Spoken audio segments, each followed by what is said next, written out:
ये कहानी है दो ऐसे लोगों की जिन्होंने प्यार किया और फिर शादी भी की। पर ऐसा क्या हुआ जो इनकी शादी एक रात में ही टूट गई। एक ऐसी कहानी जो मुस्कान और आकाश की। मनाली एक कॉलेज के ऑफिस में एक लड़की किसी गहरी सोच में डूबी है। तभी उसके फ़ोन की आवाज़ से वो अपनी सोच से बाहर आई। ये कोई और नहीं, हमारी कहानी की नायिका मुस्कान है। जैसा उसका नाम है वैसी ही उसकी मुस्कान है। जब वो हंसती है तो उसके गाल पड़ने वाला वो डिम्पल किसी को भी उसमें खो जाने पर मजबूर कर दे। खूबसूरत इतनी कि मॉडल भी कम पड़ जाए। मुस्कान के फ़ोन उठाते ही दूसरी तरफ से एक प्यारी सी आवाज़, ओह मम्मा, आप अभी तक ऑफिस में हैं? अगर आप 10 मिनट में घर नहीं आए तो हम आपसे बात नहीं करेंगे। ये है हमारी कहानी के छोटे हीरो एकांश। ये बस 4 साल के हैं और जल्द ही 5 साल के होने वाले। एकांश बहुत ही ज़्यादा क्यूट है। मम्मा को बहुत सारा काम था इसलिए मम्मा जल्दी नहीं आ पाई। सॉरी, मैं बस अभी आई और आपके लिए आइसक्रीम भी लाएंगे। तभी फ़ोन की दूसरी आवाज़ आती है, मेरे लिए चॉकलेट भी। एकांश की आवाज़ सुनकर उसके चेहरे पर बड़ी सी स्माइल आ गई। हाँ बेटा, हम लेकर आएंगे। आप फ़ोन रखेंगे तब तो हम आएंगे। Okay mama, love you, please come fast. Phone cut जाता है। मुस्कान जब फ़ोन रखती है तभी उसके ऑफिस का डोर पर किसी ने दस्तक दी। कम इन। एक 24 साल की क्यूबिक सी लड़की अंदर आई।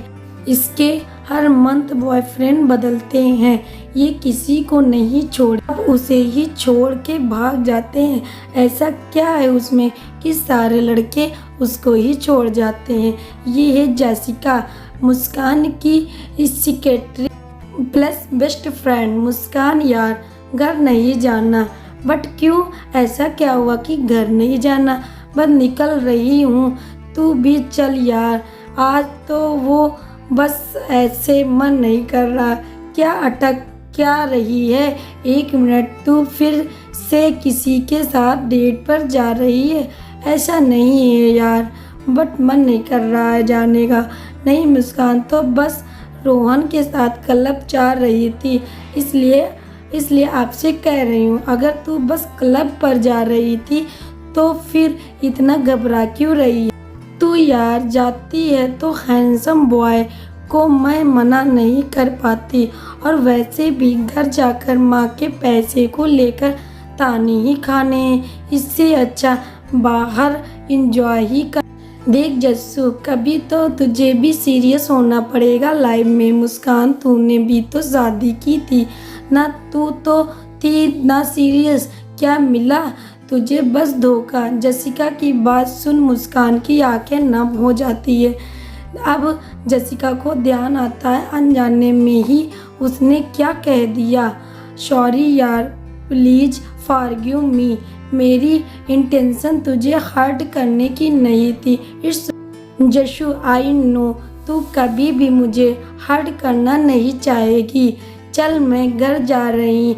एकांत इंतज़ार कर रहे होंगे। मुस्कान कार में आकर बैठी और ड्राइवर को चलने को बोला। सही तो कह रही है जस्सू, क्या मिला हमें शादी करके? प्यार और भरोसे के बदले धोखा। मनाली के खूबसूरत नज़ारे भी उसे आज सुकून नहीं दे रहे। उसे अतीत का वो पन्ना जिसे उसने 5 साल पहले बंद कर दिया था, आज न जाने कैसे खुल गए। कुछ देर में कार एक घर के पास आकर रुकी। घर बहुत बड़ा तो नहीं था पर बहुत खूबसूरत था। पहाड़ों के भी होने से वो और भी खूबसूरत लगता था। कार की आवाज़ सुनते ही एकांत दौड़ता हुआ आया और मुस्कान के पैरों में लिपट गया। मम्मा मम्मा मम्मा मम्मा, मैं आपको बहुत सा मिस किया और पप्पी सा चेहरा बना लिया। मुस्कान को एकांत का चेहरा देखकर हंसी आ गई और हंसते हुए अपनी एक आईब्रो उठाकर परचती है। अच्छा, आपने हमें मिस किया? एकांश अपनी प्यारी सी आवाज़ में, हाँ मम्मा, मैंने आपको मिस किया। आप बैठो, आपके लिए मैं पानी लाता हूँ। मुस्कान शक करते हुए, एकांश क्या बदमाशी की है आपने मम्मा? आप पहले मेरी आइसक्रीम एंड चॉकलेट दे दो, मैं फिर बताऊँगा। मुस्कान सरला आंटी मुस्कान के घर काम करती है को बुलाया। कहती है, आंटी ये आइसक्रीम एंड चॉकलेट फ्रिज में रख दीजिए और तब तक एकांश को मत देना जब तक वो मुझे सच न बता दे कि उसने क्या बदमाशी की है। वहीं दूर मुंबई के जुहू बीच रात के 11 बजे एक लड़का हाथ में शिकरे लिए आती जाती समुद्र की लहरों को बड़े ध्यान से देख रहा था। ये है हमारी कहानी के नायक आकाश। गोरा रंग, perfect height and body gym में बनाई गई, सफ़ेद शर्ट वाली पैंट में एकदम हीरो जैसे लग रहा था, बहुत ही सुंदर। इसके मन में भी वही बेचैनी थी जो मुस्कान के मन में है। तभी उसके पीछे उसका असिस्टेंट से आवाज़ देता है, सर आपके घर से कई फ़ोन आ चुके हैं, आपकी माँ आपको बुला रही है घर पे।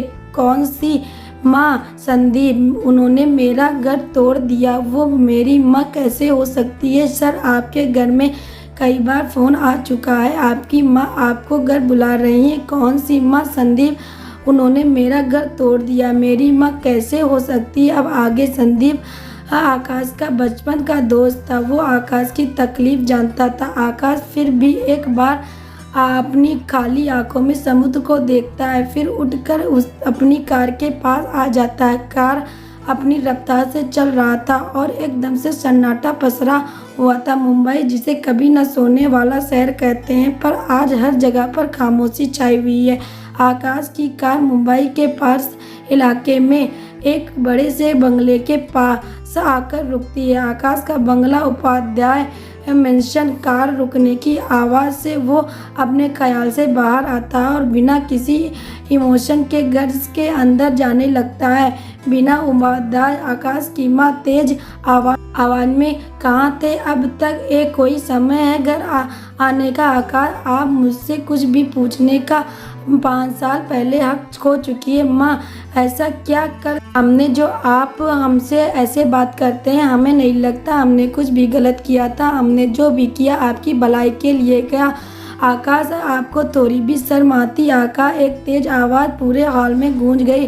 आकाश के डैड राजेश उपाध्याय, एक रिटायर्ड आर्मी ऑफिसर। आकाश के डैड, आप अपने संस्कार भूल गए हैं, लगता है वो आपकी माँ है। आकाश, सॉरी डैड बोलकर अपने कमरे में चला जाता है। आकाश की माँ रोते हुए, क्या करूँ, मेरा बेटा फिर से पहले जैसा हो जाए।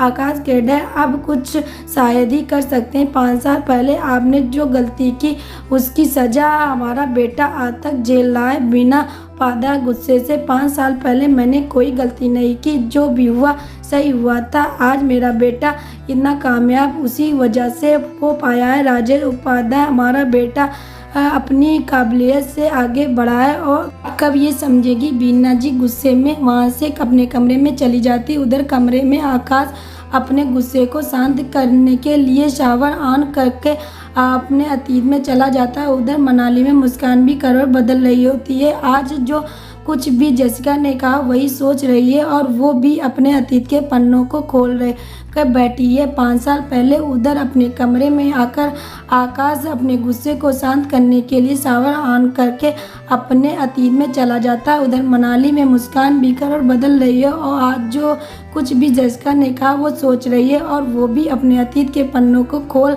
कर बैठी। अब आगे फरवरी महीने की गुलाबी ठंड में बनारस, महादेव की नगरी। बनारस एक ऐसा शहर है जहाँ के शोर में भी सुकून है। यहाँ के घाट पर बहता गंगा का शोर, जो गंगा आरती, महादेव के मंदिर के घंटे आवाज़, जो शंखों का ध्वनि नाद हो, सब ये अलग सा रोमांच से भर देते हैं। कहते हैं जो एक बार बनारस आ जाए उसका ही हो कर रह जाता है। एक लड़की गंगा घाट के किनारे बैठी कुछ गुनगुना रही थी, तभी पीछे के उसके पापा उसे आवाज़ लगाते हैं, खुश बेटा। मुस्कान के पापा उसे प्यार से खुश बुलाते हैं, तुम अभी तक यहीं हो? पापा महेंद्र पांडे महादेव के मंदिर से पुजारी है। मुस्कान के परिवार में उसके मम्मी पापा दो भाई वरुण, बड़ा भाई नितेश, छोटा भाई एक बहन काजल जो मुस्कान से छोटी है। हाँ पापा, बस आप का ही वेट कर रही थी। चलिए जल्दी से, माँ कब से आपको बुलावा रही है। वरुण भाई की ट्रेन आने की वाली है, आपको स्टेशन भी जाना है। आज आप अगर टाइम से नहीं पहुँचे, मम्मी बड़े बेटे को लेने तो आपकी खैर नहीं। अरे मैं तो भूल ही गया, चल जल्दी। खुश नहीं तो आज तेरी माँ मेरी चटनी बना देती है, सबको समोसे के साथ खिला देती। दोनों हंसने लगते हो। मंदिर से ही स्टेशन चले जाते हैं। वहीं बनारस में ही एक बड़ी सी हवेली में सब लोग परेशान। ये है उपाध्याय खानदान, जहाँ इस परिवार की मुखिया सविता उपाध्याय एक बड़े से बेड पर लेटी है। उनके चारों ओर उनके दो बेटे राजेश जी और उनके छोटे भाई दिनेश जी हैं। उनके साथ ही राजेश जी की पत्नी बीना जी और सुनीता जी हैं। उन दोनों के दो दो बच्चे, राजेश और बीना जी के बच्चे आकाश, अंकिता और दिनेश सुनीता जी के अमन और राधिका हैं। राजेश जी, माँ कैसी जिद है, आप अपना इलाज क्यों करवाना चाहती सविता जी? जब तक आकाश शादी के लिए हाँ नहीं करता मैं इलाज नहीं करवाऊंगी। बीना जी, माँ जी अभी तो आकाश की जॉब लगी है, इतनी जल्दी शादी कैसे होगी? आप चुप रहिए बहू।